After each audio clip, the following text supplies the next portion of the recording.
Hi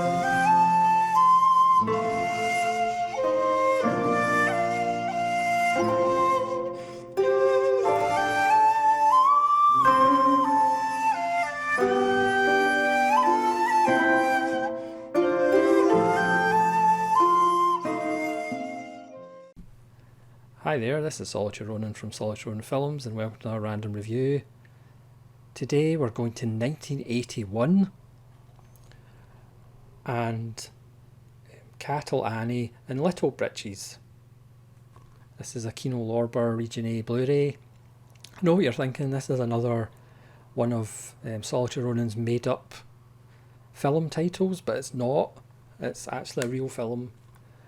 Cattle Annie and Little Briches, starring Burt Lancaster, Scott Glenn, Rod Steiger, Amanda Plummer, Dianne Lane, John Savage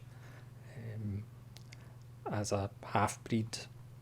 It's actually based on fact. Can you believe it? It might not seem like it, but it's actually based on fact. Set in the late 19th century, and it's about the Doolin Dalton gang, or the Wild Bunch as they were known, no relation to the Peckinpah Wild Bunch. And they kind of robbed banks and did other things from 1892 to 1895. And at one point, they had two young girls with them who gave them information about who they were chasing, how much involvement the girls were involved in their criminal activities. Who knows? Dianne Lane was 16 when she played Little Briches, and Amanda Plummer was 24 when she played Cattle Annie. Two young girls who are working their way across the West in kitchens and reading about the Doolin Dalton gang in magazines, and they end up getting involved with them and joining up. This is just absolutely wonderful. This is why I love Kino Lorber. Films that I've never heard of, even though Rod Steiger, Burt Lancaster, Scott Glenn, John Savage, big names. Directed by Lamont Johnson, who directed Space Hunter and the Forbidden Zone, The Ground Star Conspiracy, The Mackenzie Break, and others. Based on a book and written by the same author of that book about the gang. It is played a little bit lighter than probably the real facts. There was about 11 of them. I believe only 2 of them made it into the 20th century. They were basically all hunted down and gunned down. Which this film kind of ends on a slightly different note, but then you get the kind of screed up on the screen about what happened to some of them, but most of them were shot to death eventually. So this is played a little bit lighter. It does have a slightly darker feel. It does have, it's the end of the outlaw days feel about it. And it's certainly the end days for the gang. There's more bickering amongst them, questioning Burt Lancaster's leadership, even though it's the Dalton Doolin gang. Dalton's played by Scott Glenn, and he's more the mean and moody hollow man Scott Glenn performance, whereas Lancaster is the older veteran Doolin, who's kind of more of the leader. The film opens with one of their bank robberies, which is kind of suggested by John Savage's Bitter Creek Newcomb. Some great names: Dynamite Dick, Little Dick, Red Buck, and Bitter Creek Newcomb. But it turns out the train is a little bit smaller than what they thought, and it's basically carrying pigs instead of money.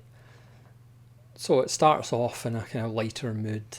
There's wonderful songs. Apparently the Eagles album Desperado from 1973 has 2 songs about the Dalton Doolin gang. Randolph Scott made a film about the Doolins of Oklahoma, which had more of a Robin Hood aspect to them, but at the end of the day they were bank robbers and murderers essentially, so not quite Robin Hood perhaps. So it does have some wonderful songs, including, I believe, O Death, which was used in the Coen Brothers' O Brother Where Art Thou. So again, they're kind of bickering because obviously the jobs aren't quite as big as they used to be. And again, you do get the feeling of this kind of age of the outlaws kind of dwindling. But Plummer and Dianne Lane obviously are ecstatic to meet their idols, especially Plummer. She's a more mouthy one and false bravado. They both have different ways of drinking whiskey with the boys when they're introduced to the gang. But they want adventure and excitement, and when they actually see the reality of the myth, they're a bit disappointed, strangely enough, because strangely enough the reality is always a bit of a come down from the myth. It's just a wonderful little film. Rod Steiger plays the marshal who is after them, who again is playing a real character, who apparently after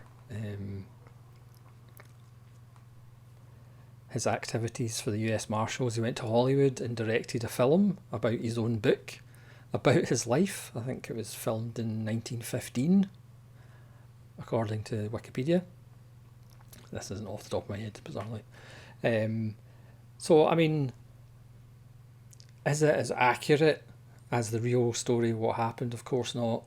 Is it perhaps a little bit lighter than it could have been? Certainly. Could it have had a different ending? Indeed. But it is fascinating.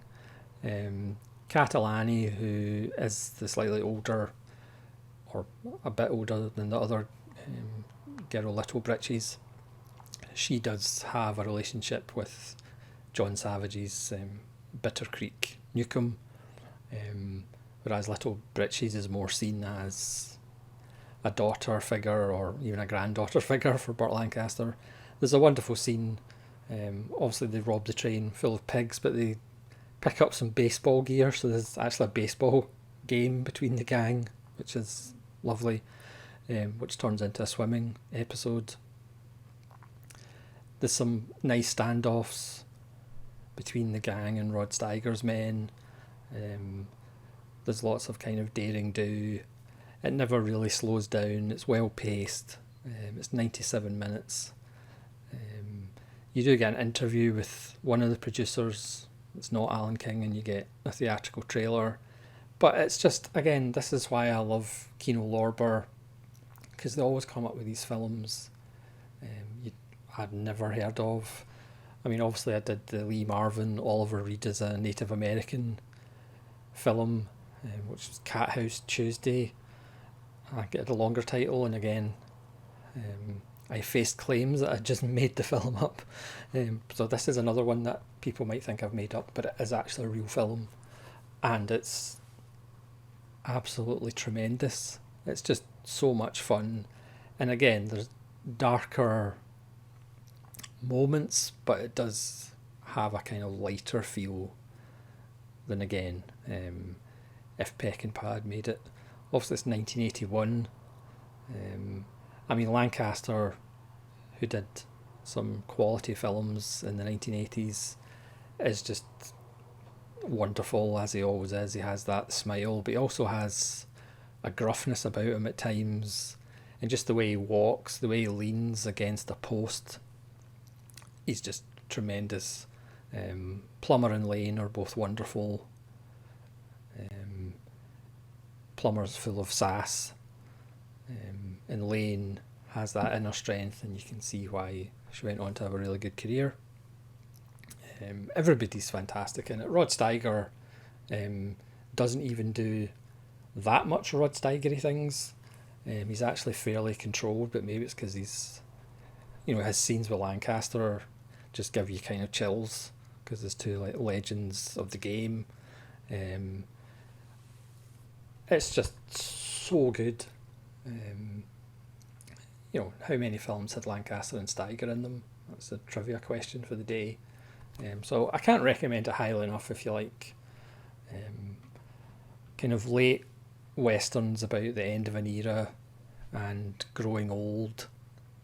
Again, is it as dark as it could have been? Perhaps not, but it's just a lot of fun. So thanks very much for watching.